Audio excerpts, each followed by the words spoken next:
Oh, absolutely. Your mommy's definitely going to have to come. Frogs do talk. I have a whole family of frogs. They're just here in disguise as humans. But that's why it's magic. You can just transform. Boom! Magic. I wasn't ready to change at the moment, but believe you me, I got many of forms. It is magic! Oh, I love that for you, Serenity. I love that. Welcome in, Maisie. Welcome in, Banny. Banny, Banny. Once you guys pick your seats, we're going to start.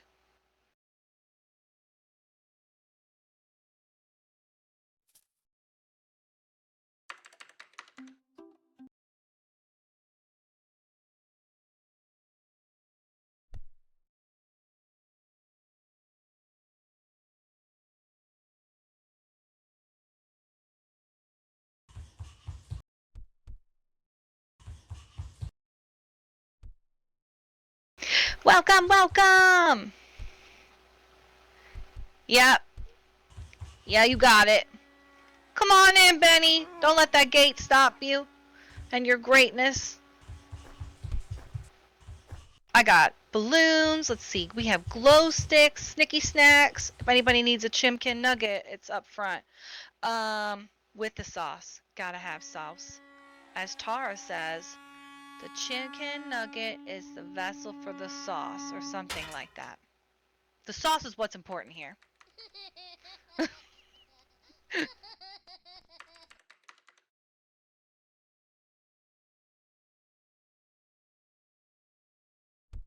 Yes, all food are vessels for sauce.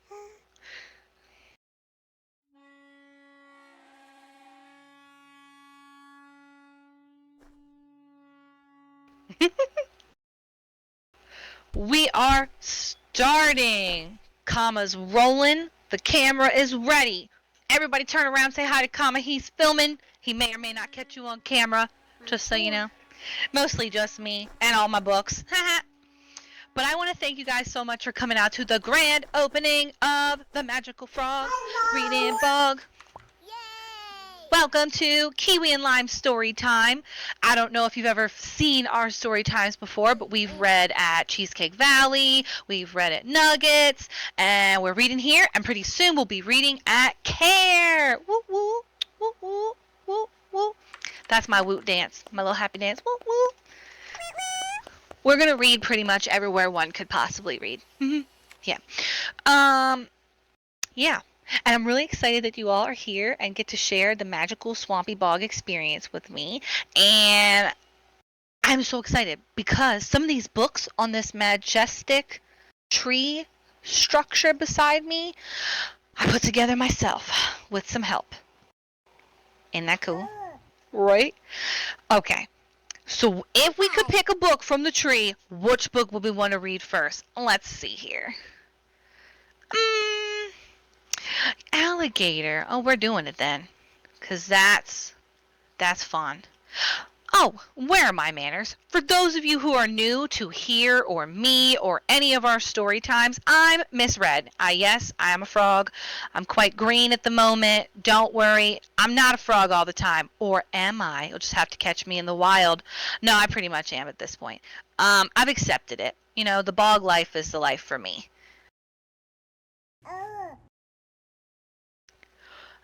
And let's see here. I usually read with my son, Annie, but he's not on this evening. But that's my co-pilot for Kiwi and Lime Story Times. You may have seen us at Nuggets together and or on our YouTube channel. But yeah, that's who I am. And this is who all of you are. And we're going to get started. First up, we are reading Charlie and Lola. But I'm an alligator. Can everybody see? Or do I need to make it extra big? You can seize, you can seize. Okay, good. Perfect. But I'm an alligator, created by Lauren Child. I have this little sister, Lola. She's small and very funny. One thing Lola loves is dressing up. This is my favorite fancy dress costume, and I'm not ever, never taking it off, says Lola. Then Lola says, did you know alligators live in swamps and rivers where they are very difficult to see? That's because they are camouflaged. And you know alligators lay eggs, not babies. Look at that little chumpy, munchy alligator baby. And sometimes they grow bigger than our dining room table, says Lola. So you see, Charlie, alligators are really very interesting. And that's why I'm going to wear my alligator costume all the time. So I say, all the time, Lola? Really? And she says, yes, Charlie, I'm not taking it ever off. I'm just not. When Mom takes us shopping, Lola says, I want to eat what alligators eat. And I say, I don't think they eat frozen shrimp, Lola. But Lola shouts, oh, they absolutely do, Charlie. Alligators love frozen shrimp. Frozen shrimp, swamp shrimp. And I say, shh, Lola, everyone's looking at us. And like, shifty eyes. Everyone. At the park, Lola is still wearing her alligator costume. And Marv says, have you asked her to take it off yet? So I say, a gazillion, million times. But she says she's going to wear it forever. And Marv says, well, she can't wear it to school. I mean, can she? And I say, no, she can't wear that to school. Of course I'm going to wear this to school, Lola says. And I say, I really don't think it's such a good idea. I mean, won't your friends think wearing an alligator costume is a little bit strange? Lola says, no, Charlie, I think they will all want alligator costumes too, especially when I do my talk.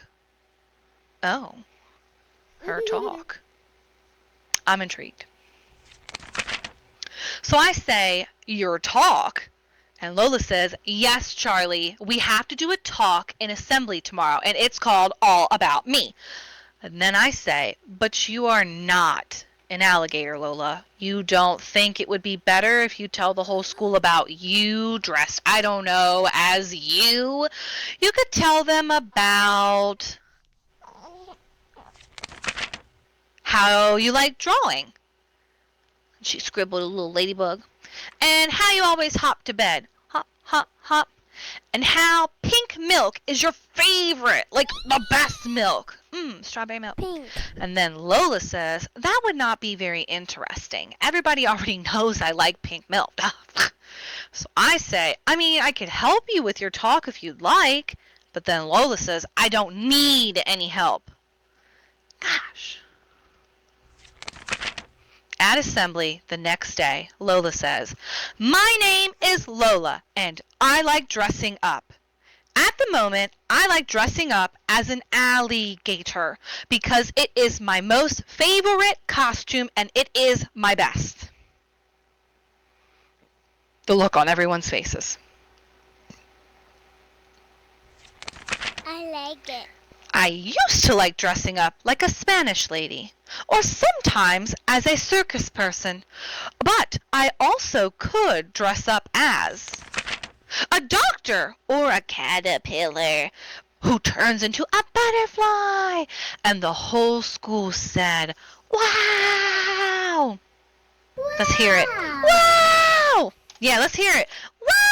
Wow! Wow. Wow!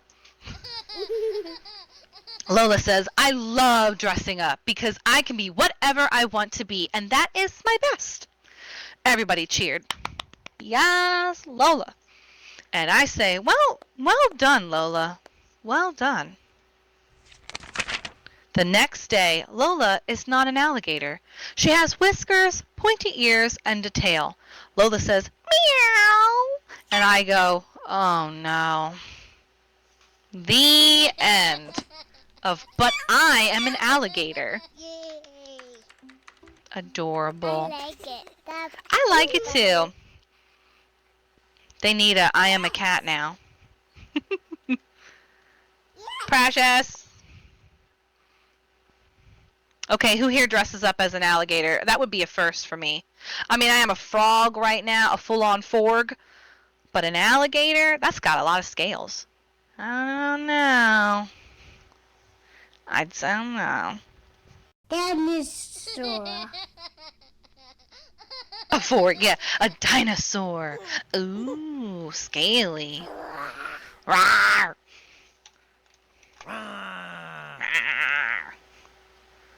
Let's read. Ooh. I just picked this up. I'm ready to read this one. This was by Starries. We all know the Star Babies. Yay, Starries! Mm-hmm. Oh, this is going to be too cute. Look at that little pink flamingo. It's a bird adapter. You like this book? Oh, go. Good. A Birdadactyl. Flora's Dance Recital by the Star Babies. Oh, I forgot to put my name in there. Just scribble that down really fast. Okay, my name's in the book now. Flora the Flamingo was a very graceful and elegant bird. She never tripped, bumped into things, or made any messes. The other animals in the jungle were not always as graceful or neat as Flora. Look out! Flora exclaimed as Ellie the elephant crashed into her. Oh no. Be careful! Flora cried when Mac the monkey wiped his muddy paws on her beautiful pink feathers. Watch your step! Squeaked Flora as Fred the frog spilled his bubble tea all over her toes. Fred. You are all so clumsy, yelled Flora. This made Ellie, Mac, and Fred feel really bad. They didn't want Flora to think that they were clumsy. I have an idea, Flora said. I will give you lessons and we will put you on a dance recital. This will help you all to be more graceful like me. Ellie, Mac, and Fred all nodded in agreement. They wanted to make Flora happy and learn to be more like her. Ooh. The next day, they began their lessons. First, Flora showed them how to do a pirouette. Pirouette? A pierogi? A pirouette? A purra. One of those has got to be it. That's what I'm thinking, you guys. It's been a hot minute since I balleted. Pirouette? I think we should call it a pierogi. Do it. The next day, they began their lessons. First, Flora showed them how to do a pirouette. Now it's your turn, she said. Ellie did her best, but she lost her balance and fell into the water. Oh no. Fred tried to copy her, but stubbed his toe on a rock. Flora groaned. Oh, no. Uh-oh. Maybe you all would be more graceful if you wore prettier outfits, Flora said, handing them all bright pink tutus. Here, try these on. And while Mac and Ellie loved their tutus, Fred found the tutu to be too itchy and started to pout. I believe that. Because we need like a certain slickness, like a bogness to our skin. A little tacky moisture baby there. Yeah, I feel you, Fred. I don't think I will ever be as elegant and graceful as you, Flora, Fred whispered sadly as he burst into tears. Flora sighed, looking at her friends. She started to think back on all their adventures together. Flora thought about Ellie using her trunk to pick the yummiest of berries off the tree. Flora thought about Fred and how he was the best jumper and could leap high into the sky, landing on a lily pad without missing a beat.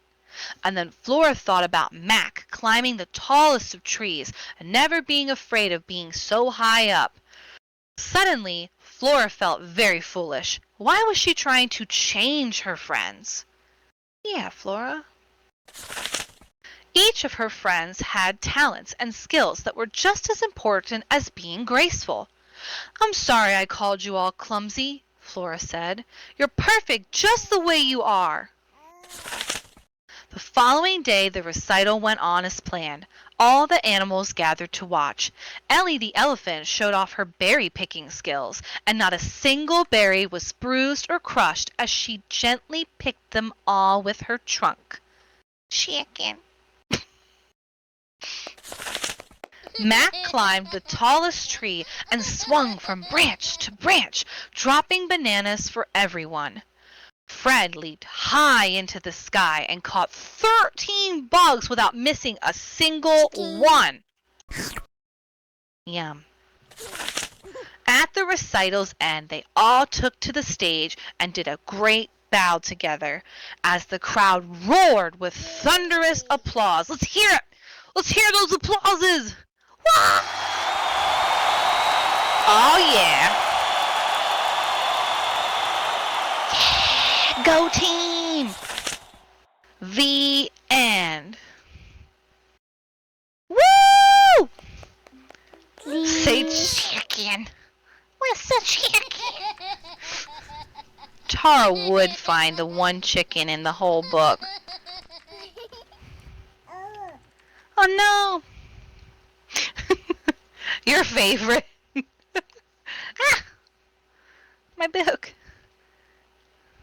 That was adorable. I loved that very much. I like it. All right. We got any kitty cats in the crowd? Any meow meows? Oh, okay, there's one. Any other kitty? Meow meows. I think we need to hear all about how sometimes kitties cannot be on their best behavior. Meow. I prefer dogs. Okay. I don't have a bad dog book yet, but I guarantee you somebody wrote one. Ooh, okay. We got stealth cats in the crowd. I feel that. I'm also a cat. Meow.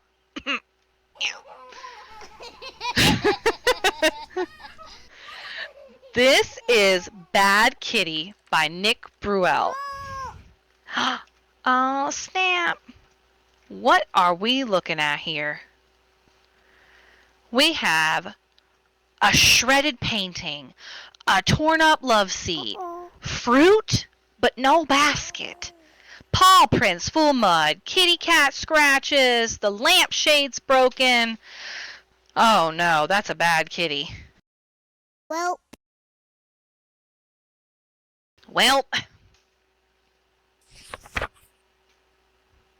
she wasn't always a bad kitty. Wah, wah, wah. She used to be a good kitty until one day, oh dear, we're all out of food for the kitty. All we have are some healthy and delicious asparagus, beets, oh god, cauliflower, dill, eggplants, fennel, oh no, garlic, toxic, horseradish, they don't look like horses to me. no thanks. I'm fine. Iceberg lettuce, ick, jalapeno, kidney beans, leeks, mushrooms, navy beans, Ew. onions, and parsnips. Oh no! As a kitty, I wouldn't want to eat any of that. Yummy. Onions are good. Which one's yummy, Serenity? Which one on here is the yummy one? You're a human, you don't want to eat any of that. You can't eat mushrooms.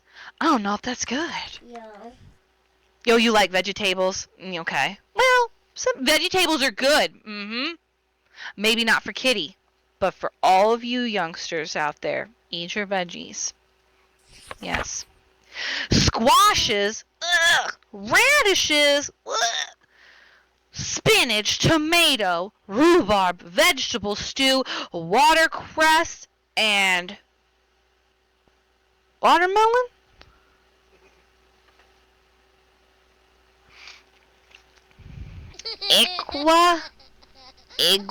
We're gonna call that iguana.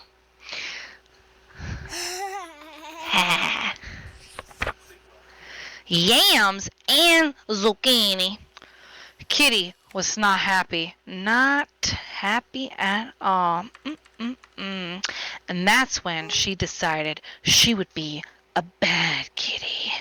But not just any bad kitty, a very, very bad kitty. Oh no, she ate my homework, bit Grandma in the ankle, oh dearie, clawed the curtains, damaged the dishes, endangered the goldfish, flooded the bathroom, grappled with the guests, hurled hairballs at our heads, irritated the baby, jumped on the bed, knocked over the lamp, loitered in a no loitering zone. She's a bad one. Was mean to my mommy. Was nasty to daddy's neckties. Overturned her cat box. Plotted against us. Watching you. Always watching. Quarreled with the neighbors. And the note reads, Dear neighbors, meow hiss hiss hiss, meow meow, hiss, sincerely, talk to the paw. Ruined the rug by let's hear it. Ethan, Tara, how'd she ruin that rug? Yup, you know it. She sold all my toys, and for real cheap, like 25 cents. How dare? Tormented the little mouse who was quaking in the wall. We could see him. Where's the cheese? She probably ate it. Untied my shoes. Was violent with the vet. Wrote on the walls, meow, meow, meow, meow, meow. And examined my diary. And my diary read, Dear Diary, I have a real big secret that I hope Kitty never finds out about... ... About what? We won't know. She yodeled all night. Into the air like Elsa. She just yodeled into the unknown at this point. And zeroed all the zinnias. Yeah. What a bad kitty. What a very, very bad kitty. But then... I'm back from the grocery store. Look at all this good food I bought for the kitty. Huh?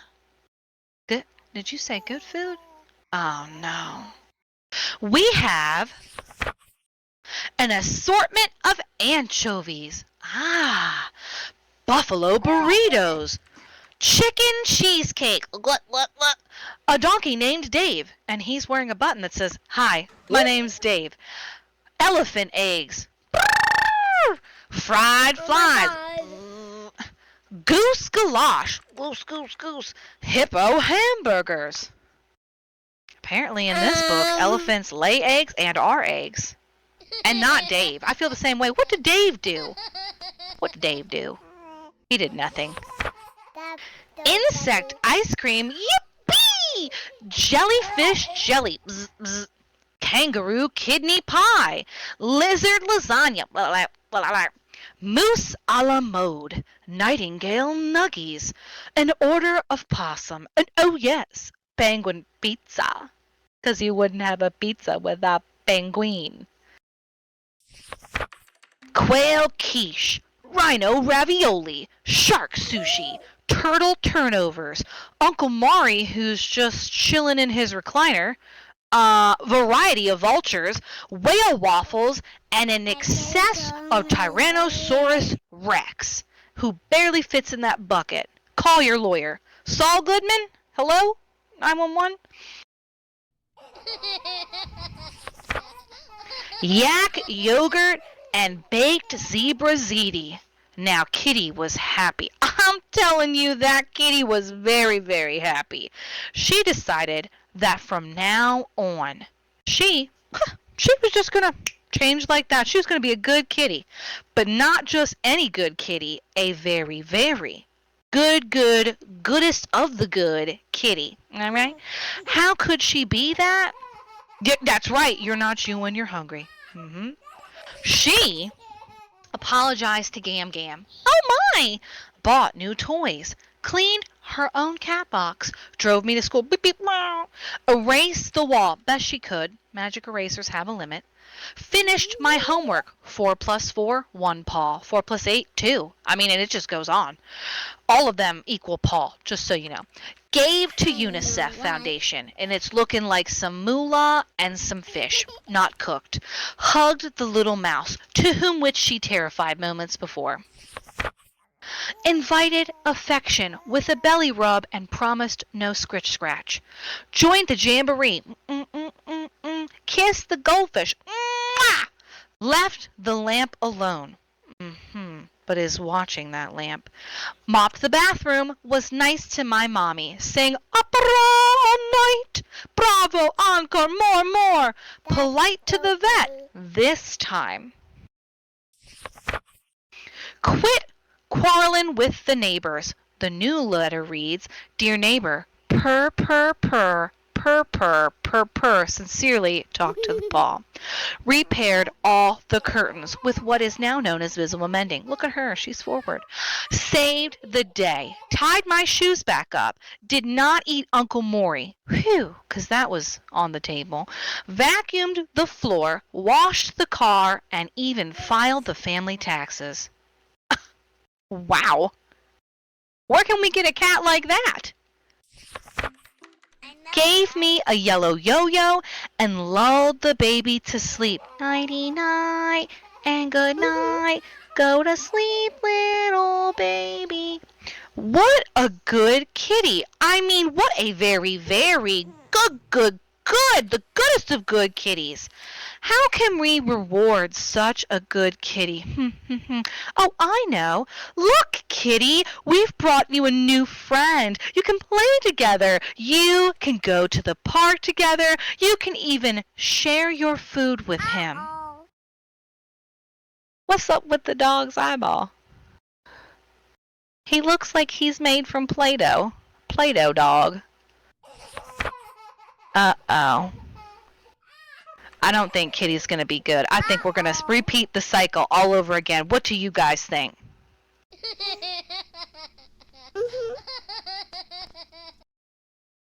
Kitty. Some dogs have Play-Doh for brains. You need this book. Yes. That is a cute book. I really like that it takes you through the whole alphabet. From foods to other. I think that's great.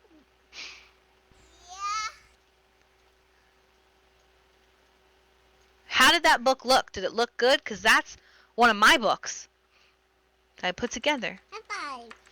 High five! I self-fived in case you didn't hear it. Precious and perfect! Thank you! I did, yes, I did.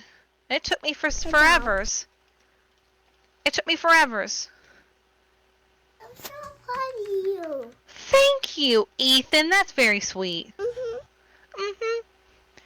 Well, it wouldn't be a story time with a frog lady if we didn't have Princess and the Frog. Or any sort of frog book. Welcome in to those I've missed. My bee, y'all. I was nose deep in a book. Do I have a nose? I guess I have a flat nose. I was breathing holes deep into the book. Do I have enough? I had to feel my face for a minute. I wasn't sure. Nostrils, that's the word. Thank you, Tara, keeping me on point. Where would I be without you. Nose holes. Holly, Holly nose. Oh, goodness me. It's better. A little golden book of Disney's Princess and the Frog. Oh, yeah, look at that. They have a little bog. Heck yeah, we have a little bog. Okay.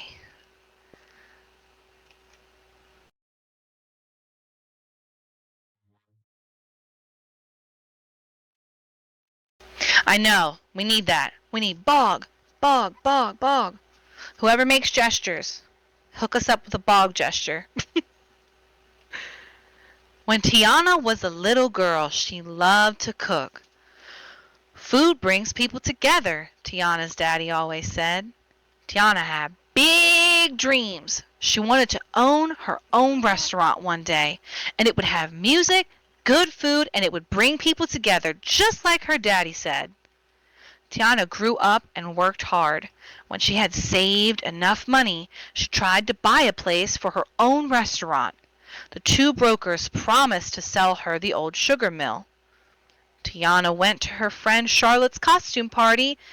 There's the brokers broke their promise. Tiana was so upset that she fell and ruined her costume. Her dreams of opening her restaurant were gone.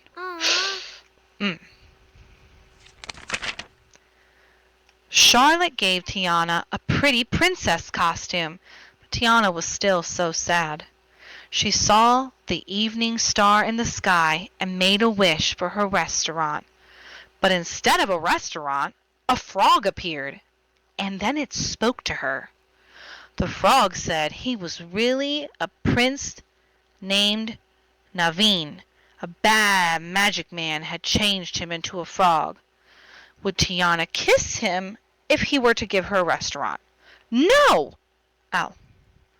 Well, maybe one tiny little smoocheroni, just a little peck, just one right here, right there, just a little. No? No, maybe not? Please? The frog did not turn into a prince, but Tiana turned into a frog. Is that a Pokemon? Nah, dude, I think it's a frog.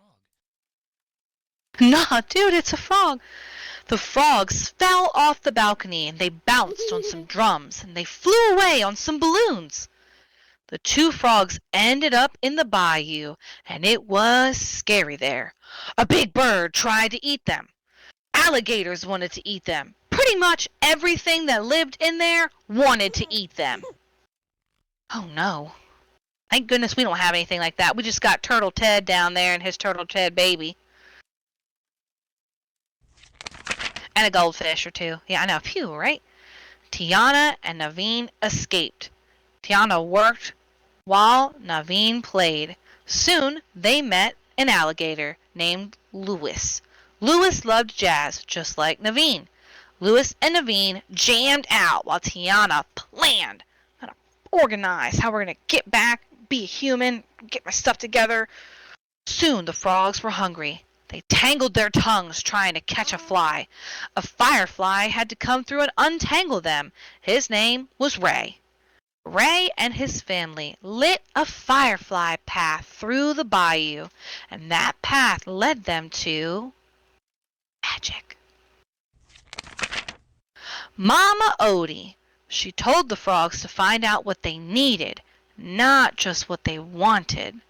Then Mama Odie told Naveen that he had to kiss Tiana's friend Charlotte, who was Mardi Gras princess for the night. Kissing a princess would make both frogs human again.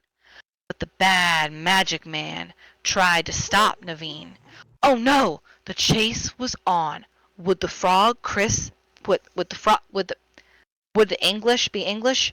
Would the frog kiss the princess in time? Find out next time. No, I'm kidding. We're going to find out right now. There's no part 2 here. No. Time was up. Naveen and Tiana remained frogs. Oh no. But they realized that in time they were in love.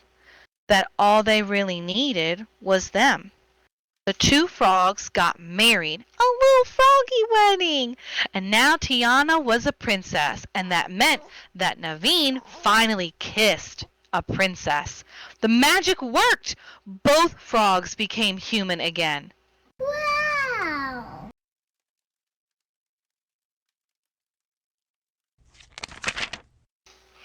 It was Tiana and Naveen worked hard together to fix up her restaurant.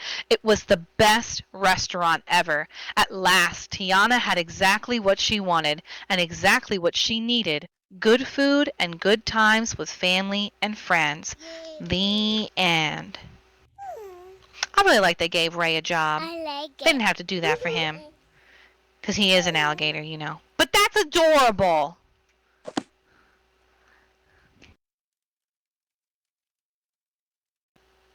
I liked it too. I liked it too. I feel like the movie was way better. I'm just saying, sometimes the book adaptations are just too fast. That was a little fast. Thoughts? Feelings? The art was cute. I agree. I really like the art style as well. Oh, let's see here. Are we wanting monsters, raccoons, or dance recitals? Princess stuffs.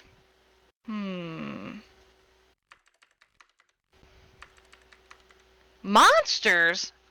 That's two for monsters. All right. I'm excited about this one. Yikes.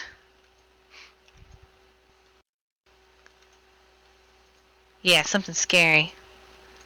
We need to feel alive again.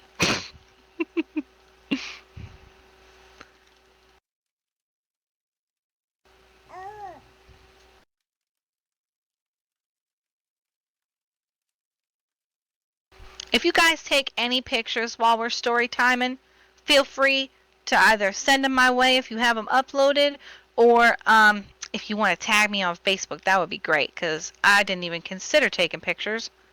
And we're halfway through. Wah! Wah! Welcome in, those just coming in. Pick a seat. Any seats. Find where you feel comfy at. That was a very impressive wall leap, sir. Just so you know.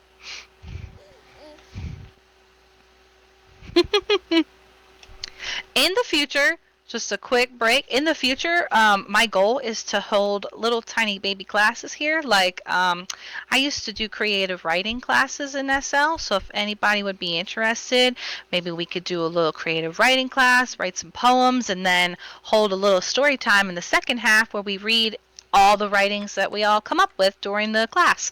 Or we could write the whole class, and then next time we all meet, we can do readings of everybody's works. I think that would be super cool. Because I'm sure everybody out here can be very creative, especially when it comes to poetry or even short stories. Oh, thank you. That's my best friend. That's my best friend over there. Okay. Who's ready for the scariest monster you've ever seen in your life? It's big. It's furry. It's maybe even slimy. Think Monsters Inc. and then like triple it. The size, the look. Maybe he's Slimy Boy. Maybe he hides under the bed. Does he collect screams? I don't know. Does he have a job? 2319! Yes! Well, what if you weren't scared of the monster? What if they became your best friend? Ooh, what about that?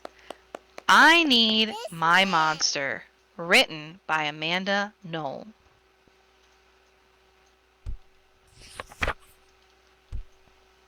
Tonight, when I looked under my bed for my monster, I found this note instead. Gone fishing, be back in a week, Gabe. What was I gonna do?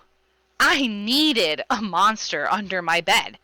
How was I supposed to get to sleep if my monster was gone? Oh, look, his name is Ethan. He doesn't have a Y, though.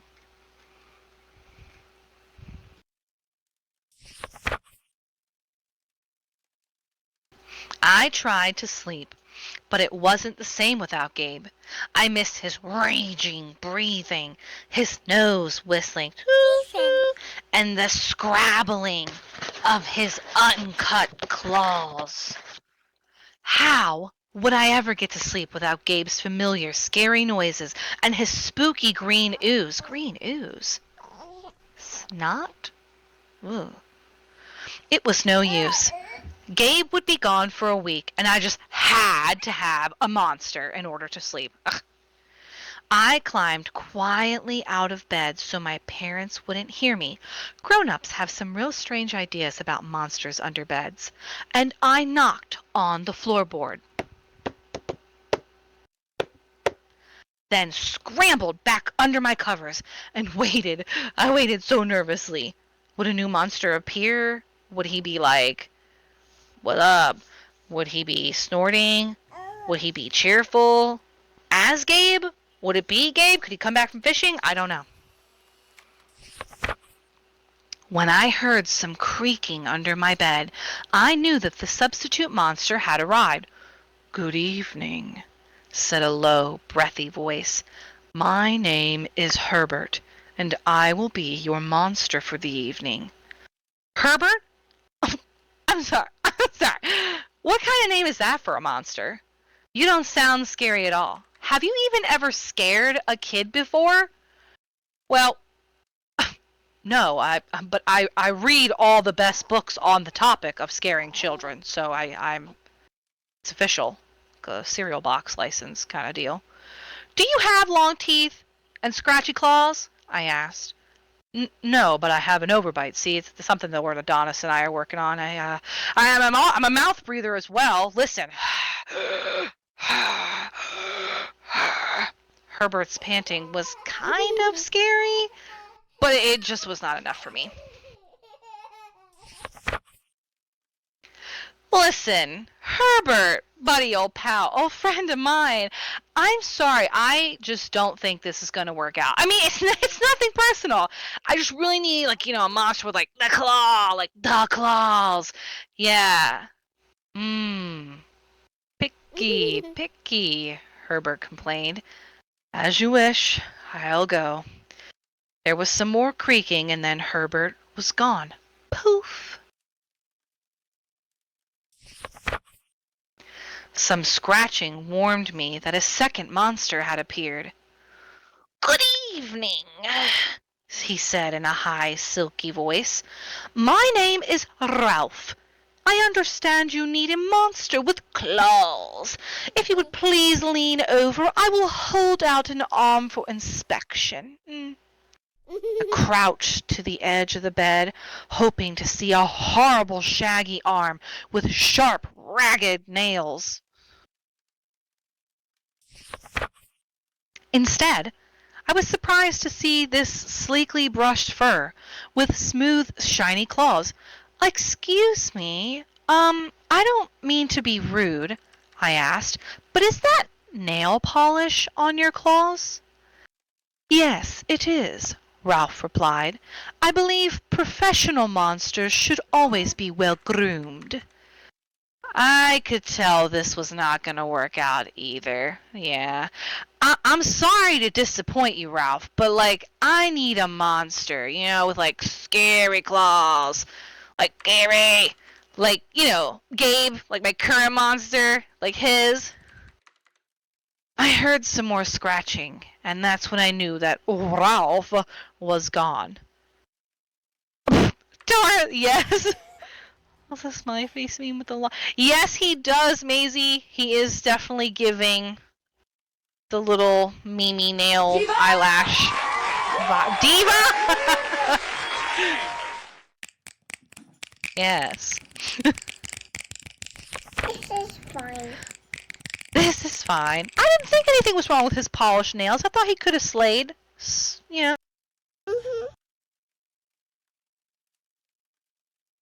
A minute later, a third voice from under the bed rasped, "Check out these claws, kid." I gathered my courage. I peered over the edge to my bed. The claws were impressively jagged and dark.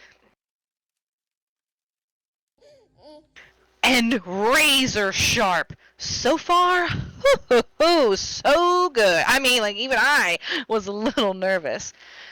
Could you perhaps stick out your tail? I whispered, just like a little bit. Sure, but don't get scared.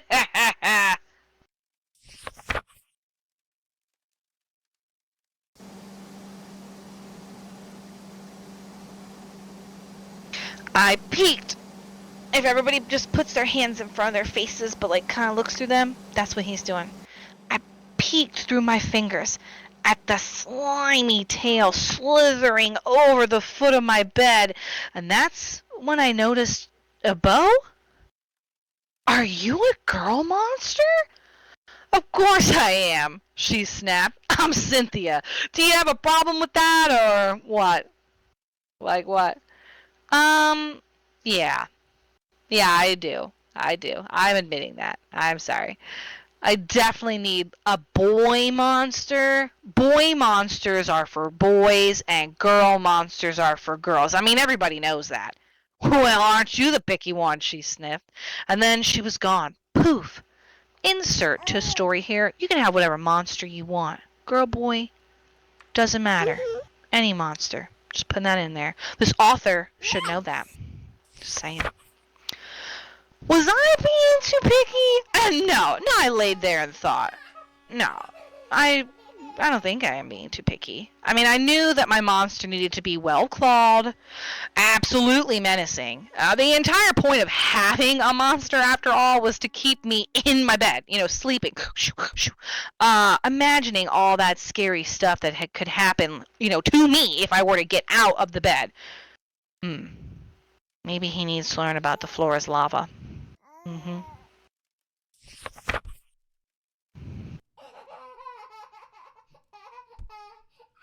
Then I heard a shuffling noise and some slobbering. A fourth monster was under my bed. Hey, name's Mac. One look at his claws proved that Mac was big. He was big scruffy boy monster. I shivered in fear. Maybe this one will be the one that works out. Those are really excellent claws, but do you have a long tail? I leaned over the edge of my bed to see.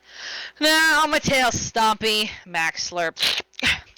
But I do have, this usually long tag. Yeah. Give it, Doug. Give it, Doug. Why? I'm sorry, Mac. Why would I be afraid of a long tongue? I asked, inquisitively. Oh, no. He said, trying to sound terrifying. You just never know when I might lick you. I fell back onto the bed, laughing hysterically. You might what? Okay, that's funny. Well, if you're not even going to try to work with me, Mac whined. I held in all my giggles I possibly could. I really don't think you should be sending me away like this, he warned me. Kids who reject 5 monsters in one night, well, you know the deal. I did not reject 5 monsters tonight, I interrupted. My regular monster went fishing. Fishing, eh? Maybe he just left you because you're so picky. Fine, it's whatever. I'm out of here. But I wouldn't expect another monster tonight, if I were you. And with that, he slurped into the night. Oh no. What have I done? How am I ever going to sleep without my monster? Uh-oh. I was surprised to hear more creaking under the bed. Loud creaking with scratching. I called out. I thought no more monsters were going to appear tonight, I said. Sorry I'm late, kid. Woo! Woo! It was Gabe. Thank golly gee. It was... I thought I would enjoy fishing, but I didn't, he explained. Those fish scare too easily. No challenge at all. You, however, my friend, you are challenging. You're almost too old to be afraid of monsters. You keep me on my toes. Ah, toes, a delicious snack. Yeah. The bed quivered as Gabe's stomach rumbled with hunger. Now, if you don't mind, I'd like to start the evening with an ominous puddle of drool. I think I'll place that about here. Bleh, bleh, bleh, bleh. I peeked over the edge of my bed. Green ooze spread soundlessly from underneath. Ugh. Ah! Yikes. I imagine it smells like fish. I'm I'm really close to throwing up. Same, Joella. Same. Whoa, look at that tail! Then the bed trembled as Gabe unfurled his spiked tail.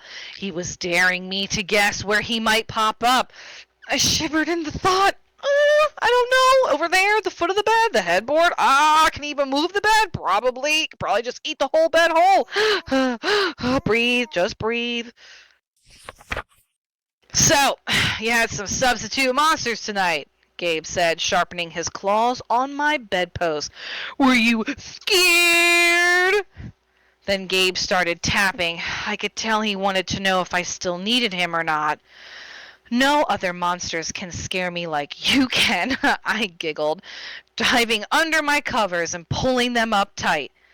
Through the blanket, I heard Gabe's soft, comforting snorts. I knew it. We were made for each other, little dude, he growled.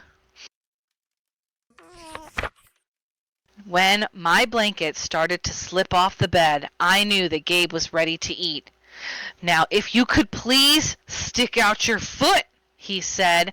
I'd like to nibble on your pinky. I yanked my blanket back up so fast with quickness and scrunched my feet in so tight so that Gabe could not get to them. No toes tonight, but you can have this, I offered, pushing my favorite pillow off of the bed. I never even heard it hit the floor. Ha ha! This is fine, I thought. Everything's fine. Ha ha. This is fine. This is fine. Gabe was back. The ooze, perfect, immaculate. Everything was back to normal. I shivered again. I'd be asleep in absolutely no time. The end.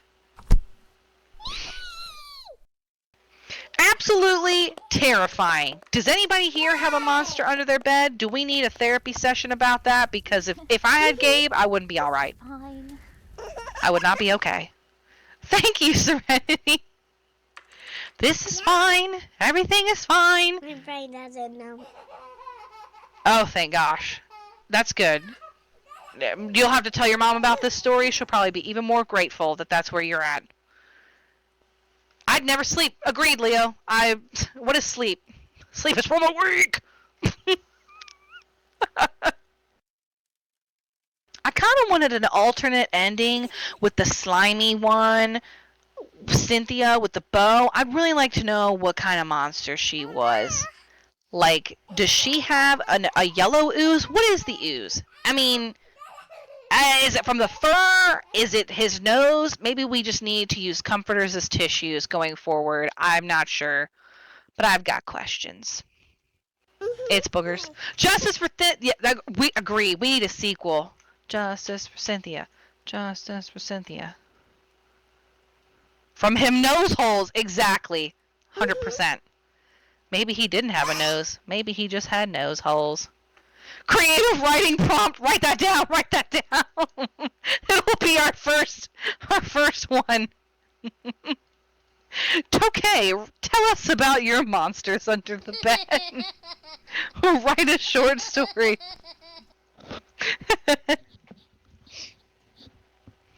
You heard a boogeyman a day keeps the doctor away. You know what?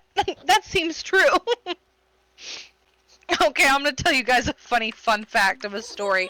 When I was little, I was running up and down basement stairs, and my uncle took me back down those stairs with my sibling and opened up the closet door under the stairs. Think Harry Potter. You know, he had his little room up under the steps, really cool room. But just picture it completely empty, no light, with one metal hanger. And it didn't have that crinkly paper on it. It was just like, I don't know what happened to that. It was just the metal hanger. It was rusted. And it had little clips, like, you know, the kind you get from Wally World when you put your little pants on the clippy parts. And he pointed to that and was like, "You see that? You keep running up and down these stairs like that. This is where we hang children by their toes." And for a very long time, I really thought that that's what that closet was for. And I begged my parents, like, "Please don't take me back. I don't want to be hung by my toes." It took me a very long time to realize that is exactly not, like, one, it's not safe. Two, I don't think the hanger would withstand the childhood weight of me. But like, it's, if that straightened me up, and obviously Gabe straightens him up too when it comes to sleeping and not asking for 87 cups of water and milk. So I guess sometimes it really be like that, because I definitely thought there was going to be a boogeyman in that closet hanging me and all my friends by our toes. Oh, geez. I'm glad you have him on speed dial. Let's think about more positive things. Shall we? Let's see here. What about A Pocket Full of Kisses? We all know the early 2000s vibe. I got a pocket full of sunshine. I got a pocket full of sunshine. Oh, whoa. No, we don't know it. Take me away. Come on, guys. Don't let me do this alone. No? Really? Okay. What about what? Thank you. It's a bop. It's a bop. She knows. What was the one that they sang in the Princess Diaries? Was that the one where they were all in the choir class on the bleachers, putting their hands in their pockets? Maybe it was. I'll have to Google that later. That's a Googleable. You don't remember Princess Diaries? She was the girl with the glasses and the really curly hair, and then they like made her over and they taught her how to sit up straight and eat her soup with her spoon all fancy like. No, maybe. Maybe we'll have a movie night. We'll revisit. You don't watch movies like that. Pinky's out when it's out. Yeah. Hey, yo, welcome in. Wow. I just looked out. Wow. Yeah, it was an old movie. Yeah, early 2000s. Yeah, I'm a 90s baby, so like that was like my childhood, but yeah. Yeah. All right. ADD. I'm gonna refocus. Back to A Pocket Full of Kisses by Audrey Penn. This is adorable little picture. We've got some nature. We've got little deers, little raccoon babies, and some fireflies, which also live here at the bog. But we're not going to fry them up like what in the Bad Cat book, because that's grody. Yes. Yes, the Princess Diaries. Yes.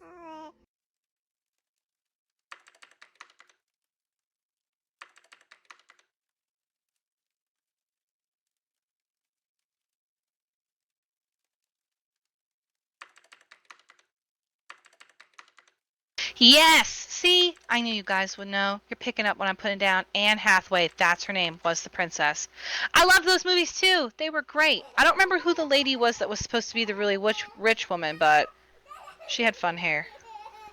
You watch scary movies? Serenity. No. So the monster book was totally, like, that was right up your alley. Didn't bother you at all. Oh my. Oh dear. Couldn't be me. I'm scared cat. Frog. Scaredy forg.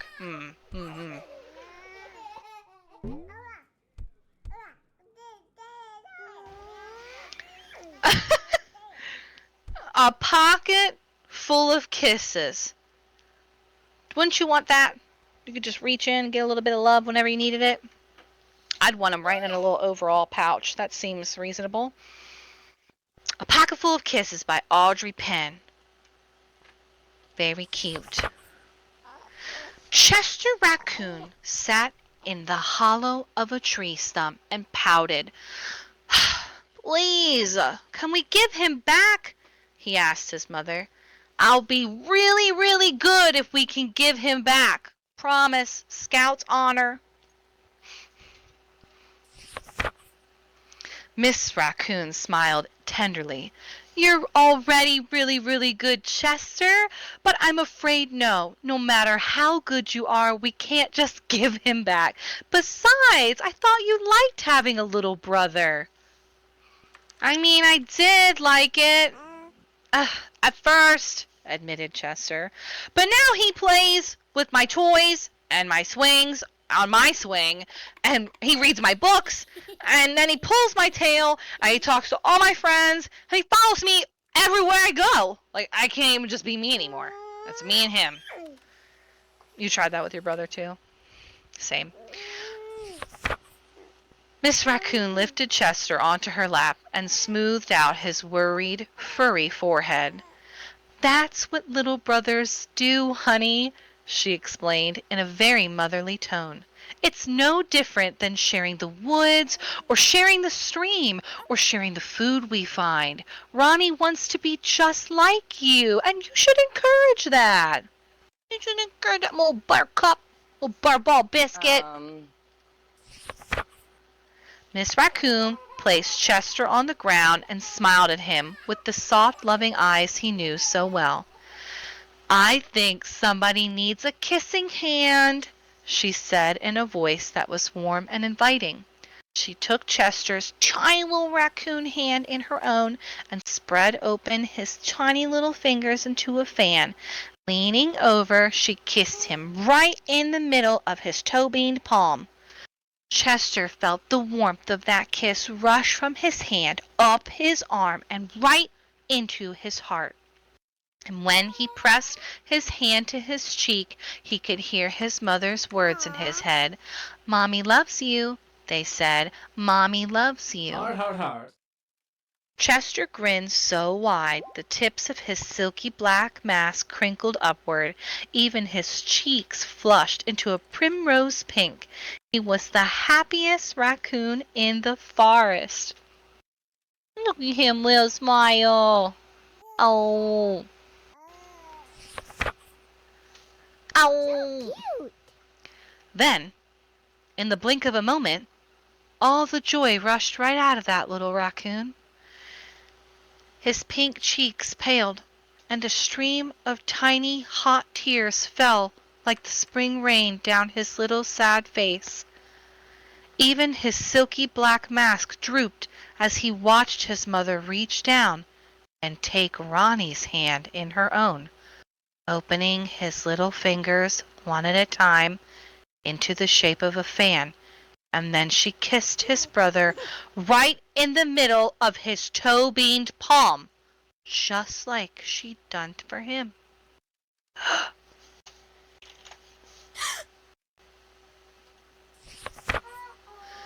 "That was my kissing hand!" Chester gasped in the saddest voice his mother had ever heard. "Why did you give Ronnie my kissing hand? Don't you love me anymore?"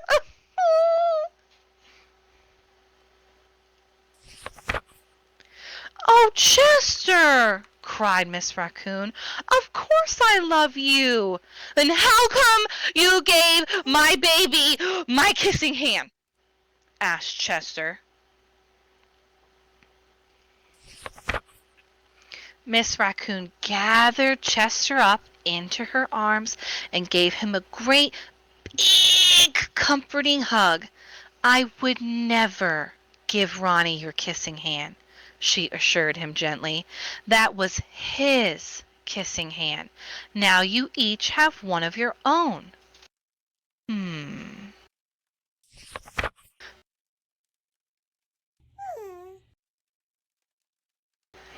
Chester wiped away his tears and settled in his mother's lap. "If you give both of us kissing hands, won't you run out?" Miss Raccoon laughed. "Would you like to hear a story?" she asked Chester. "About kisses?" "About stars," said Miss Raccoon. Ooh. Every night, just before the sun goes down, it reaches out with its rays and touches every star in the universe. One by one, the stars light up and shine down upon us. And if you look around the bog, we got stars shining down upon us too right now. So pick a star and focus on it. Even on nights when we can't see the stars, they're up there, sparkling away. No matter how many stars fill the sky, the sun will never run out of light, and its rays will never stop reaching out to them. That's the way it is with kissing hands. When somebody loves you, their kisses are like the sun's rays, always there and always shining. No matter how many kissing hands I give you, I give Ronnie, I will never, ever run out.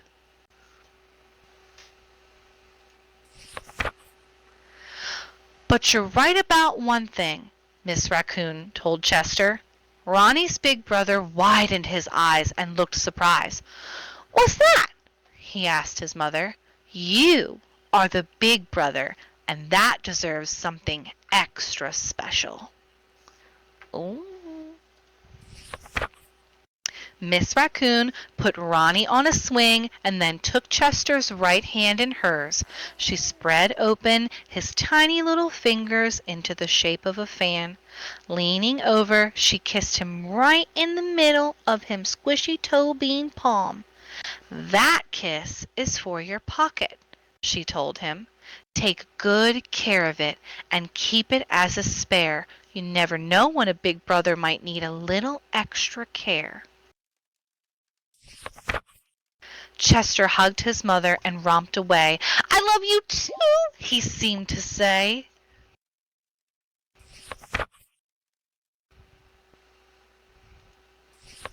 The end of A Pocket Full of Kisses. That was adorable. Now I want a little raccoon baby.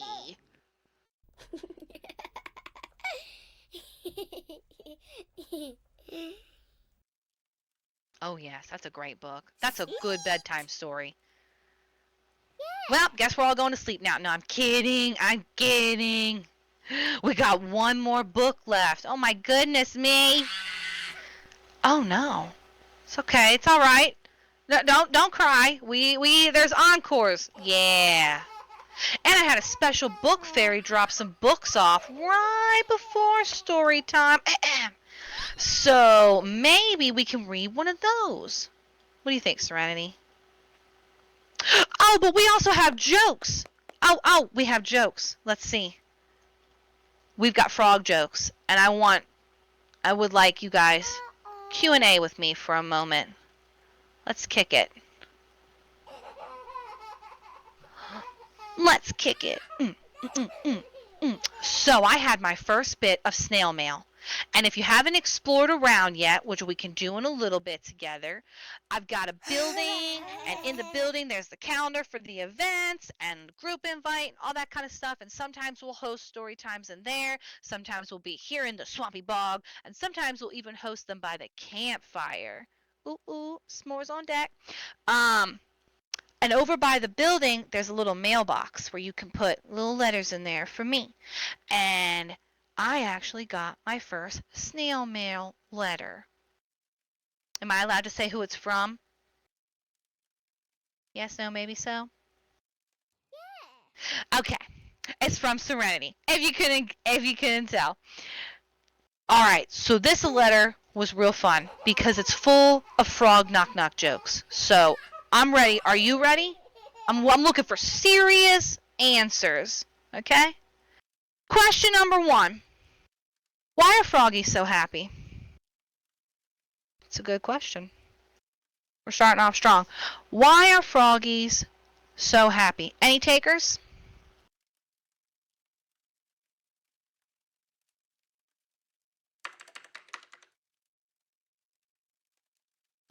Ooh, Benny, yes. I like that. That's a good answer. They jump in all the time.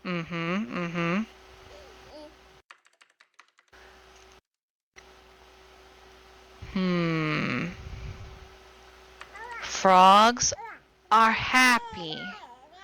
Why? Because they eat. You got it. Oh, they have a lot of woodland friends. Oh, thank you, Sammy. Lots of woodland friends. I like that. These are good answers. So frogs are always happy because they get to eat whatever bugs them. Get it? See, get it? Isn't that great? Okay, question number 2. How do froggies feel when it has a broken leg? Like, if I broke my leg, how would I feel? Thank you, Tara. I would feel sad, a little crooked, you know. Thank you, Tiger. How do frogs feel when they break their legs or have a broken leg? Unhappy. Unhappy. Get it? Okay. Question number 3. What happens to a froggy's car when the parking meter expires? Oh, this is a good one. If a parking meter expires for a frog, what happens? Think about it. It's right on the tip of your tongue. You know what happens. If the car meter expires, what becomes of the car? It gets towed.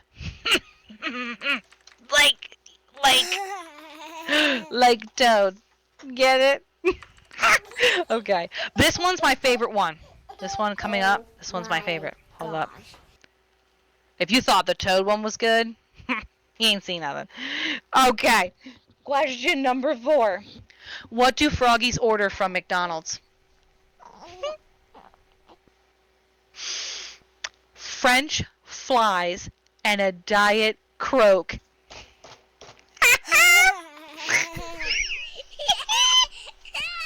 I can't.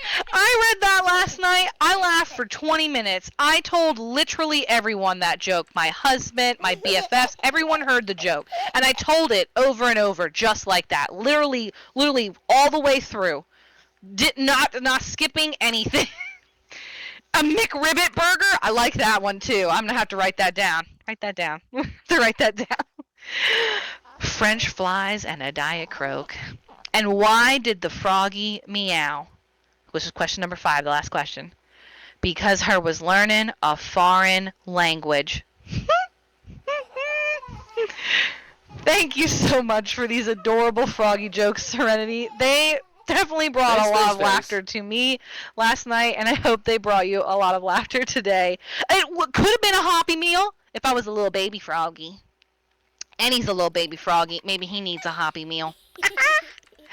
Could you imagine, though? Hear me out. Hear me out.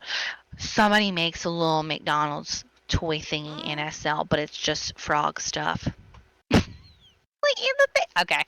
We can dream. We can dream. Tadpoles. Oh, good. Yes, Tessa, good idea. Speaking of tadpoles, I have tadpole tags. Junk food would do it. You're probably not wrong, comma. And I have to phone a friend. I do have froggy chips. Junk food did make frog chips, like potato chips, but it's frog. Those are actually real precious. But yes, good idea with the tadpole easily. Are you talking to me, Tessa? Look. This is what happens at story time. It's your first story time, so it's okay. You'll just have to come back and experience it all over again. Leo, yes, exactly. So I could be the one giving the ticket out instead of getting the ticket. I like that. Let's do that one. Oh my gosh, you guys. That should be my Halloween costume. I could be a meter toad. It's settled. I just need a little utility belt, carry some traffic cones around, pretend I'm writing tickets.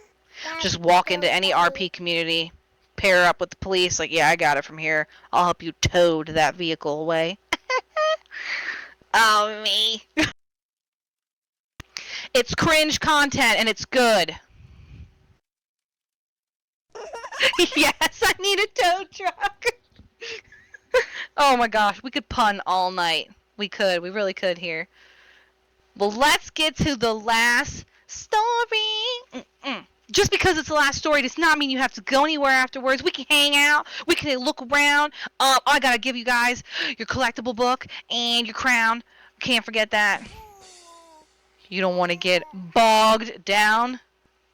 Gosh, that's a good one. I gotta write that down as well. I say that, I have written nothing down. I'm terrible. I'm terrible! Alright, we'll get to it. Fire! Yes. Oh, I live for dad jokes too. In this household, we are suckers for dad jokes. Or any sort of isms. Like earlier when I said, what was it? Peer. I was literally in ballet and tap. I don't know why I can't say the word. Thank you, comma. That word, but we're calling it pierogi now. It is what it is.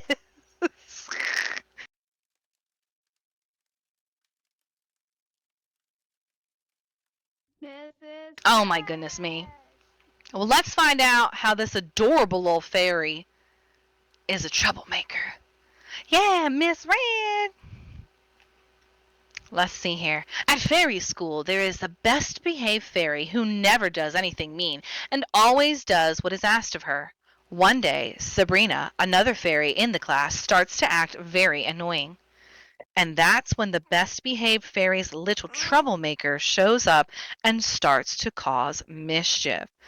Oh no. Couldn't be as bad as the cat, right? Am I right? Maybe. They do have magical powers. Anything can happen, I guess. Totally. Write that down. That's great. Okay. Let's see here. Well, at fairy school, I'm never mean, and I always do what is asked of me. Honestly, the teachers and the other fairies say I'm the best behaved fairy in the whole school. And to be honest, I am. It's true. I am. Sabrina, a fairy in my class, is being really annoying today. She's making fun of me, telling everybody her dress is prettier than mine. Like, one, it's not. Two, why is she being so mean? I'd like to know. Whole class would like to know. I'm having a hard time being nice to Sabrina today. When we're in line for lunch, I feel like spilling soup all over this amazing dress of hers. Oh, I still want to do that. But alas, I am too far behaved to do something like that to anybody, right? Yeah, I am. Suddenly, a tiny little fairy starts floating next to me. Hey, listen! She looks just like me. We're two peas in a pod. I don't know where she comes from, but all of a sudden that little fairy picks my hand up and the bowl of soup, and we throw it right at Sabrina.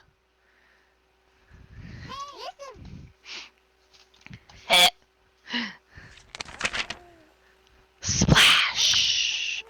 Oh no! There's an enormous red as tomato stain spreading on Sabrina's dress. What's going on here? The kitchen fairy asked me. I didn't mean to do it, I cry, looking around for the little fairy. She seems to have magically vanished.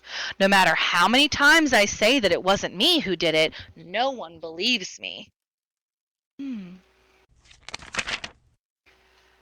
For the first time in my life, I am being punished. The teachers make me wash all the dirty dishes from lunch today without a magic wand, like manual labor. After I've washed and dried a few plates and glasses, I've had enough. If only the dishes would fall and break into a million little pieces. Then I wouldn't have to do the dishes anymore. Seems like the next best step. All of the sudden, the little fairy reappeared. Before I can stop her, she pushes over the tallest pile of dirty plates. Crash, shatter, bang. Agreed. It is it's goblin mode. Or as the kids these days say, demon time. No, I'm kidding. Oh no, who are you? I cry. Why did you do that? I'm your little troublemaker, the fairy replies. And I did it because you wanted to. I mean, it's really that simple. 2 plus 2 is 4. I mean, come on, do the math. What? Me? No. It was second last gremlins. Yes. My little troublemaker? But that's impossible. I never do anything wrong. I need to get rid of this troublesome little fairy, and fast. I hide in a delivery box I find in the kitchen and hurry. Oh, I hide her in the delivery box I find in the kitchen and hurry up the stairs to my room. I hope no one finds out about my secret. Not gonna lie, when I first read that sentence, I legit thought she Buzz Lightyeared it, like put herself in the traffic cone and was like scurrying up the steps as a box. Like, no one would know. I'm just a box with legs. That's not apparently how that went down. So, tiny fairy, bad girl, in box. Got it. Once safely in my room, I release the little fairy. Now, please tell me what you're doing. What do you mean you're my little troublemaker? Well, deep in your heart, you would like to do some mean things sometimes, but you won't dare to do it. So, voila, poof, ta-da, hello, I'm here. Your little troublemaker does those kinds of things for you. See? Before I can say anything else, Sabrina bursts into my bedroom. I just know it was you who smashed those dirty dishes, she says with a mean laugh. And that is what I have told the kitchen fairy. Oh no. No! Oh, how mean Sabrina is. I feel like turning her into a lizard. Poof! Kablam! Just then, my little troublemaker grabs my wand and boom! Turns Sabrina into a wriggly little green lizard. Lurgle, hiss, says Sabrina. Yikes. Yeah, well, that's right, Serenity. Let's close the book up. Problem solved. No, we have to keep going. What happens? You think she'll just be a lizard princess girl forever? That could happen. Thank you, Tess. It could happen. We'll see. Let's see. This has to stop. I have to confess everything to the fairy principal. In the fairy principal's office, I explain to her that I'm being followed by a strange, magical little fairy who's making me do things that I don't want to do. What does this fairy look like? The principal asks. She looks just like me, but like, miniature, tiny. Ah, yes, the fairy principal says with a smile. You have met your little troublemaker, haven't you? Her name is actually Lola, and she's just not in her alligator outfit yet? Great callback, and that is how I will view her from now on. Yes, but I don't want a little troublemaker. I plop down lazily in the chair.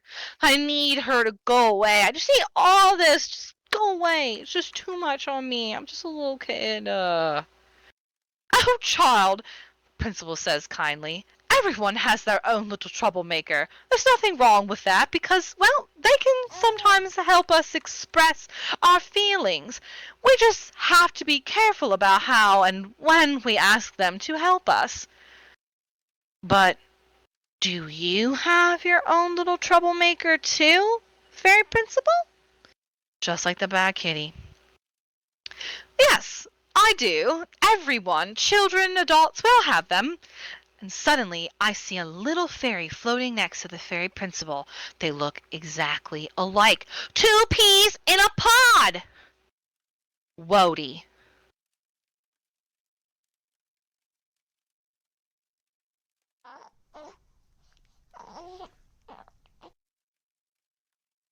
Twinny face. I thought I had a 20 face, but now I'm questioning it. From now on, I try to be the best behaved fairy who isn't mean and does what I'm asked to do. But every now and then, when she is really annoying me, I turn Sabrina into a lizard, a frog, or a bat just for a short while. I can't help it. It's not me who's transforming her. It's my little troublemaker. The end. I like that book too. And now I want to be a princess frog. Because that was really cute. Oh my gosh. We read all the books. No! Oh no! No! No. Every last book in the whole wide world. Oh man, I'm gonna have to get bigger bookcases. Oh, I know you have more books. Let's see. Let's see my books I got today. Secret donation books. Ooh. Ooh, let's see here. What's this? Oh, that's a good one. Oh yeah, I got that. You gave me that before, Ethan.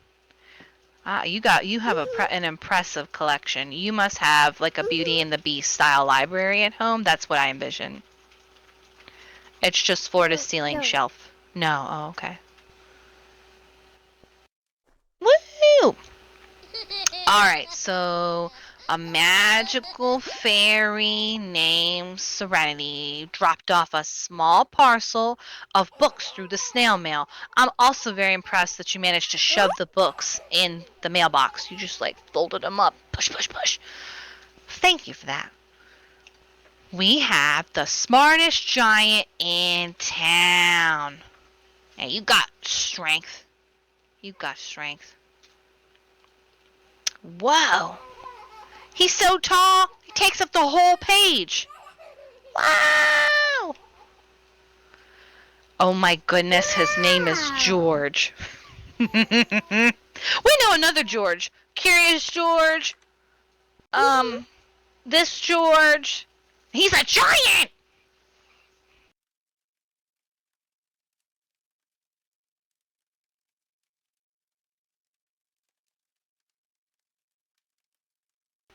George came to a big squelchy bog. How perfect!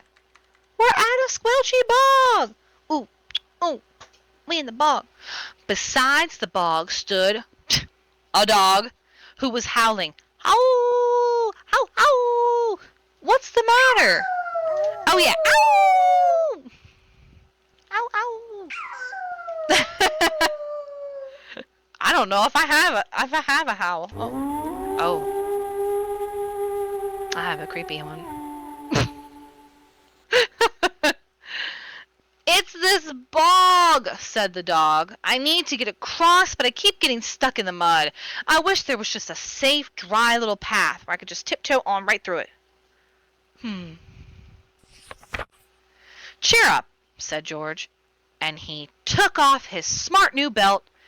It was squashing my tummy anyway, he said as he laid it down over the bog. It made quite the excellent path. Thank you, said the dog. The wind started to blow, but George didn't mind. He hopped on, singing to himself. My tie is a scarf for the cold giraffe. My shirt's on a boat as a sail for the goat. My shoe is a house for the little white mouse. And one of my socks is a bed for a fox. My belt helped a dog who was crossing a bog, but... Remix! My trousers are falling down, and I'm the coldest giant in the town. Look at what? Suddenly, George felt sad and shivery and not at all smart. He stood on one foot and thought, I'll have to go back to the shop and buy some more clothes. He decided and turned around and hopped all the way back to the shop. Oh no. But when he got there, it was closed. Oh no! Cried George. He sank down onto the doorstep, and a tear ran down his nose. He felt as sad as all the animals he had met on his way home. Then out of the corner of his eye he saw a bag with something familiar poking out of the top. George took a closer look. My gown! He yelled. My dear old gown and sandals! George put them on. They felt wonderfully comfortable. "I'm the coziest giant in the town," he cried, and he danced back home along the road. Outside his front door stood all the animals he had helped. They were carrying an enormous present. "Come on, George," they said. "Open it, open it." George untied the ribbon. Inside was a beautiful gold paper crown and a card. "Look inside the card, George," said the animals. George put the crown on his head and opened the card. "Speaking of crowns, who wants a magical crown?" Woo, woo, woo, woo. I feel like if we're reading about golden crowns, we all need to be wearing golden crowns. It just feels right. If we weren't, it just felt wrong. Oh, yeah. Let me get all y'all's crowns on your heads so we can read this book. You got one. Oh, snap. Yeah. Look at you. Prepared. It's almost like you knew you were coming here. Huh. That's right! I knew your name was familiar. Well, I got a different crown, so you could have a collection at this point. There are two different crowns now circulating.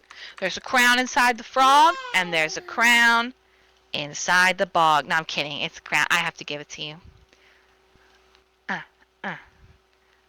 Bear with me. I'm about to crown everybody. Princesses and princesses and princes and inces of the bog.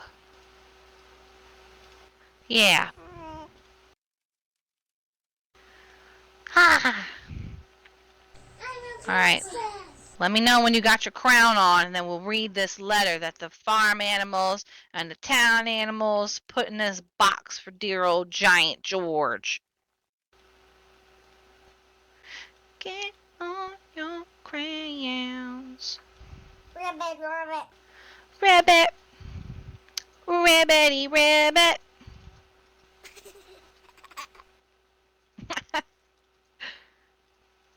I'm sorry, y'all. I sing pretty much everything. Kama can attest. I will make a song up about anything. It does not matter. I think in my past life, I was a theater kid. No, I was a theater kid.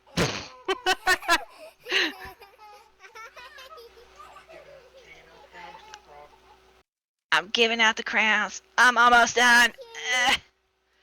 I was supposed to have done this a lot better. I will do better next time. Ah, woo! Okay. If you didn't get one, please let me know. I'm pretty sure I passed them out to literally everyone.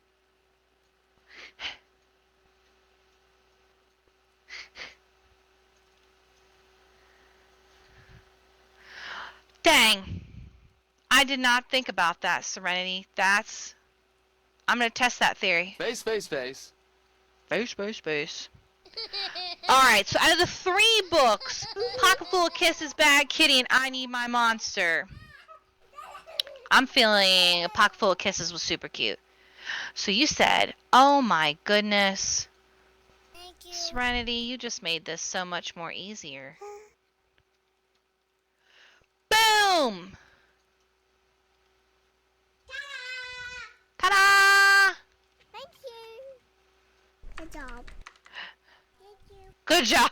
Thank you so much. Man, that could have come in clutch 2.5 seconds ago, but it came in clutch for the collectible. Now, that's not a real book, so nobody get very angry with me. It's not a real book. I ain't trying to get sued. It is a collectible book. If you weren't here when I explained it, I'm going to explain it again. So when you come to Bog Story Times here with me, hi, Miss Red, I'm going to try to make sure that I have at least one copy of whatever book that we read that we all really like the most of that you can put on your shelf at home, because let's face it, I all know that all y'all little kiddos out here like clutter, we like collectibles, we like things that go on shelves, It's facts. It is factual. If you have a room, you're gonna decorate it. How many prints we getting? All of them. So when you click this book, you get a YouTube link, and it'll take you to our YouTube channel, so you can re-listen to the stories, or look at other stories, or even revisit this story. I also feel attacked because I explained myself. I love all the clutter, all the little details. So yes, I hope you like it. I know it's just a little tiny book thing, but it's cute and special. Yeah. Yeah, and then maybe one day you'll have like a full little shelf of Kiwi and Lime books that we read here at the Bog. Yeah, that's the goal. Anywho. Alright, we got our crowns on. Let me take a look around. Let's see. Oh my goodness. Oh my goodness. You guys. You guys look great. Oh, that's awesome. Thank you. I love it. Yeah. We're going to have to take a group crown picture. I'm feeling it. Okay, so now that we all have our golden crowns on, George put on his golden crown on his head, and he opened this card. Inside this card, it read, "Your tie is a scarf for a cold giraffe. Your shirt is on a boat as a sail for a goat. Your shoe is a house for a little white mouse. One of your socks is a bed for a fox. Your belt helped a dog who was crossing a bog. So here's a very fine crown to go with the sandals and gown of the kindest giant ever in town." Aww. Aw. Adorable. The end. Precious. I like it. I liked it too. I also like that we matched him. I like that one. I like that one as well. Oh my goodness me. I cannot believe we've read so many books. Oh, we've done so many things. We made so many jokes, and we made so many memories. Yes. That took kind of long. Yeah. Well, I'm glad I saved them. I figured they were sequels. One is a sequel to the other. So yes, we'll start with those next time. And maybe even do a little writing about our monsters then. I'm reading coming up in at Care. Sammy went for the night because it's real late. But I'm going to be reading, let me see, let me look at my calendar. The 9th. Yes, at Care. So we will have new books then to be reading. And let's see what else. I'm so grateful you guys came out. This means so much to me. And all these little tiny baby princesses and princesses and fairies and fae and woodland creatures in the bog all wearing crowns. I love it. You guys look amazing. And I hope you had a blast. Now we need to take a group pic. Yeah. Yeah. Yeah.